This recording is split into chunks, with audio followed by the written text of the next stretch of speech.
حضرت شیخ عبدالقادر جیلانی رحمۃ اللہ علیہ کے بے شمار ایمان افروز واقعات ملتے ہیں۔ یہ واقعہ بہت مشہور اور دل کو ایمان سے بھر دینے والا ہے۔ واقعہ سچائی کی برکت۔ ایک مرتبہ آپ چھوٹے تھے اور بغداد جا رہے تھے تاکہ دینی تعلیم حاصل کر سکیں۔ سفر شروع کرنے سے پہلے آپ کی والدہ نے آپ کو 40 دینار دیے اور نصیحت کی، بیٹا ہمیشہ سچ بولنا چاہے کچھ بھی ہو جائے۔ راستے میں ڈاکوؤں نے قافلہ لوٹ لیا۔ ایک ڈاکو آپ کے پاس آیا اور پوچھا، تیرے پاس کیا ہے؟ آپ نے فرمایا، میرے پاس 40 دینار ہے۔ ڈاکو حیران ہوا۔ وہ آپ کو اپنے سردار کے پاس لے گیا۔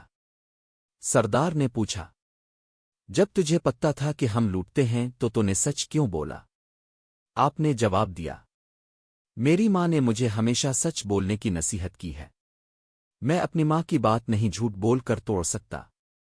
یہ سن کر ڈاکو سردار کی آنکھوں میں آنسو آ گئے۔ اس نے کہا، ایک بچہ اپنی ماں کی نصیحت پر اتنا قائم ہے، اور میں اپنے رب کے حکم کو کتنی بار توڑ چکا ہوں۔